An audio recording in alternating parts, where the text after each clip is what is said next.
So I wanted to try out this new segment for my channel called If I Had the Pen.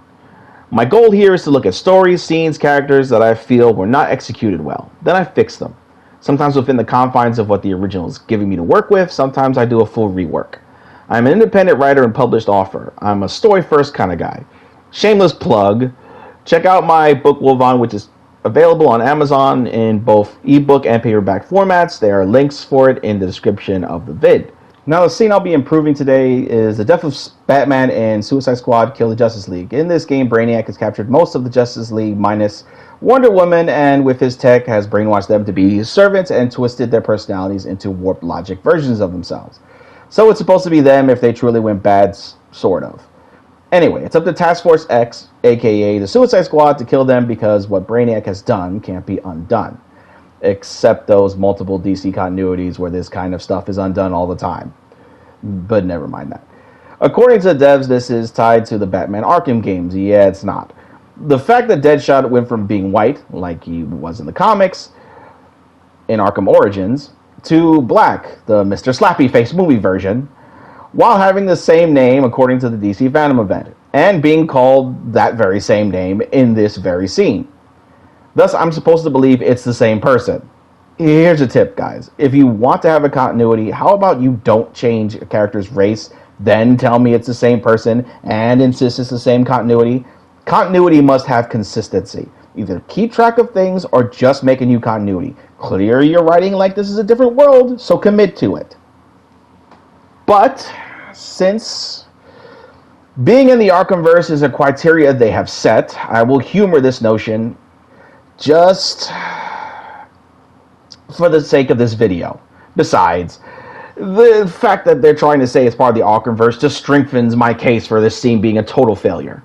Now, onto the scene. At the start, there's some dumb joke about Superman's feet that doesn't bear repeating. They sit Batman on a bench and he proceeds to dress them down, insulting the concept of them being a team, that they're just a herd of animals depending on someone else to survive. That's okay, not too bad, but not too deep. They're wild animals working as a pack, which is still kind of a team, just fueled by instinct rather than reason. Not much of a takedown for them, since they might be the first to tell you that. Unless this version of Task Force X want to be the good guys. Modern writing. The villains are not evil, just misunderstood. They're just victims, so they really are the good guys. Yet will bask in the glory of being villains and show no remorse in hurting people. In most cases, anyone they see. Anyway, whatever Batman was getting at, I will never know, since Harley cut him off immediately as he starts running down Captain Boomerang, mockingly saying the rest of the bit for him. She tells him to get some new material. This isn't too bad. Harley has experience with him and is also a psychiatrist, so she has an idea of when someone is trying to break someone else verbally. Even though I'm sure they didn't factor that in when they wrote it, since Harley doesn't bring it up and the line that's said has no nuance to insinuate that. I'm sure once again that part of who she is gets ignored completely. That's par for the course for Harley in most versions. It just feels worse now, since she's a much flatter character in more ways than one. Although in Arkham Knight, the writers there insinuated during her playable mission that Harley hates the way she used to be. So much so that her old self, Harleen, was speaking in her head as if Harleen was becoming a different personality, telling her all the truths about herself that she knows but tries to suppress. Because if she acknowledges them, she can't be Harley, the woman that she thinks Joker loves. That last part was my take on it, but the possibilities presented there are interesting, even if they weren't followed up on. Now, back to the scene. Harley brings up how Joker was good at hurting people with words too. Then telling all this empty stuff about Batman had a good run, it's our turn now, bet you didn't think it'd be me at the end. Okay, this dialogue and even the way it's being said is all wrong. Anyone could have said these things. The devs want me to believe this is Arkham vs. Harley? If it is, then what's with all this smug, empty posturing? After Joker's death, Harley was distraught and more emotional, also more aggressive, and became the leader of Joker's gang. Then Harley loved the Joker so much she ignored any doubt she had about the relationship, even to the point where they were forming into a voice in her head that she had to ignore. That Harley wouldn't bring up Joker's name so casually. She would be angry. She would immediately call Batman a hypocrite for killing Joker, which he didn't, but to her, he did. Where is the past history, the character beats from the Arkhamverse? The death of the Joker was a horrible event to Harley, yet all this Harley does is talk about Joker like he's a stranger to her. Like she's not face to face with the man she sees as his killer. Who in the world would be this calm talking to their lover's killer? If this is supposed to be Arkhamverse Harley, this scene has lost all believability and credibility. How she doesn't even call Joker Pudding or Mr. J once this entire scene. There's nothing insinuating they even had a relationship in this world. It's all wrong. What's also wrong is Batman. He's dead silent after Harley cuts him off. He just sits there and only has one line that's incredibly dismissive and empty. You're telling me this is Batman.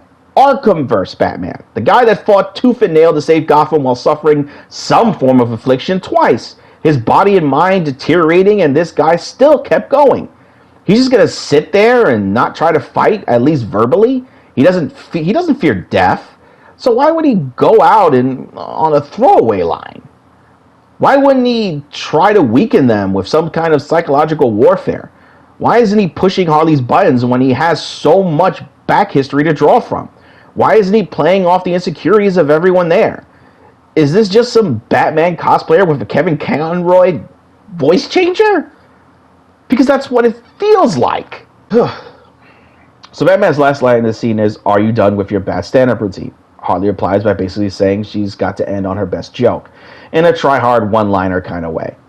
Then it just callously shoots him, blood gets on her face, she no-sells it, end of scene. I'm sure somebody who wrote this thought it would look good as a clip on X. Well, it certainly got clipped a lot, but the audience isn't clapping in celebration. But who cares as long as you got your engagement, right? If people don't like it, throw buzzword insults at them. Modern writers, everybody. I think I've gone over enough of why none of this worked. So let's not take up any more time dissecting this. Now here's what I would have done if I had the pen. Now the scene starts relatively the same. The team is happy with themselves. Batman makes the comment about them dying at Superman's feet. Harley does not reply with the feet joke. Instead she says, "Nobody's coming.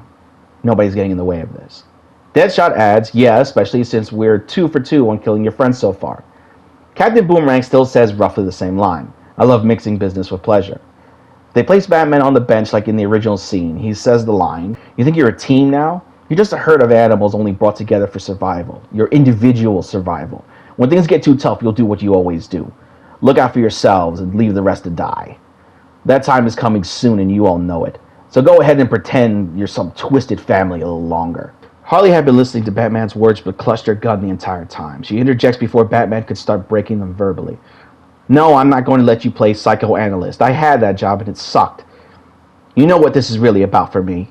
This isn't about the team, Brainiac, your brain-fried super friends, none of it. This is about you and what you took from me. You killed Mr. Day. You took him from me, you hypocrite, acting like the good guy while you executed him. You even took away my chance to keep even a small piece of him. When all this started, all I could think about was this moment, to make you pay for killing my pudding. Maybe I'll die later, but as long as I get you on the way out, I don't care." Batman replies with, "I never killed Joker, Harley. He killed himself. As delusional as you are, even you know that deep down inside. That if I had the chance, I would have saved him, even if he didn't deserve to live." Harley points the gun at Batman's head, her anger visible for all to see. The rest of the team is silent, not knowing how to chime in on such a moment, knowing this was Harley's time to deal with this. "Liar, you wanted to kill him. You just finally found a way to get away with it." Batman replies with, "You're not stupid, Harley, just delusional. Even now you ignore everything that was wrong with you and Joker, because the second you address the truth, you can't stay as his Harley. You can't live in the delusion that he actually loved you." Harley grits her teeth as she holds the gun close to Batman's head. That remark stung in ways she does not want to feel. Batman looks into her eyes, not a single sign of fear. He tells her, "Do it. This is what you want, isn't it? This is the only thing that matters to you. Do it." Harley sees it in Batman's eyes, and her hand starts to shake, a truth that changes the entire situation. Noticing it, she replies, "You want this. You want to die. That high and mighty bastard in you is fighting a losing battle. No, this is revenge, not a mercy killing. You can't take this from me too." Batman says, "Even after all this time, you didn't truly know him. He didn't want to just kill me. He wanted to tear down everything I was, to prove in his mind I was just like him. All I needed was one bad day. Brainiac did all of that for you, so all you need to do now is pull the trigger." Harley feels torn. Killing him is what he wants. Letting him live like this would be far worse. She wants to kill him, but is it what Joker would have wanted? Having it happen this way? Her hesitation grows, the gun shaking in her hands even more. The rest of the team gets restless. King Shark says, "What's going on? Why are you shaking?" Deadshot says, "You're killing daylight, Harley. We need to do this now." Captain Boomerang says, "Damn it, Harley, shoot the bat now. We gotta hurry before the big blue wanker gets here. We'll do it for you if we have to." Harley is torn in ways she never expected, her teammates urging her to pull the trigger in the background. Batman tells her sincerely, "If I see him again, I'll tell him you still love him. You're still his Harley." Harley says as a tear starts to form in her eye, "Thank you." Harley pulls the trigger. The blood gets on her face, the conflict of emotions that silently battle within her. This is not the way she imagined it. There's no satisfaction, only pain. All of it shown with the look on her face. So there you have it, what I would have done if I had the pen. Now this version is much longer than the original, but it can always be shortened for time. As long as the core of this stays in, it's a much better scene than what we had. Even if you like the original scene, you're still getting it in a sense, except now you're getting better context. You get the feeling this is the follow-up to the Arkham games, and enhances the moment and Harley is finally acting like Arkham vs. Harley. This is supposed to be the culmination of that revenge story. Batman also gets more respect, and we get that sense of tragedy that he was trying to fight what was happening to him, but he couldn't win. That last slither of Batman we knew calling on an enemy to do what needed to be done. Because this story for the Justice League in this game is that of tragedy, yet is more often played like a bad joke, an edgelord version of Guardians of the Galaxy, mixing with all the clumsiness and lack of care of modern Western writing. Another thing is, the rest of the team in this version is more involved in the scene now. So I hope you like this video. Let me know your thoughts in the comment section. If you want to support people that care about their stuff and won't insult your intelligence, check out my book, Wolvon, on Amazon. Support any independent creators you like, really. So like, subscribe, ding the bell icon. Anyway, see you all out.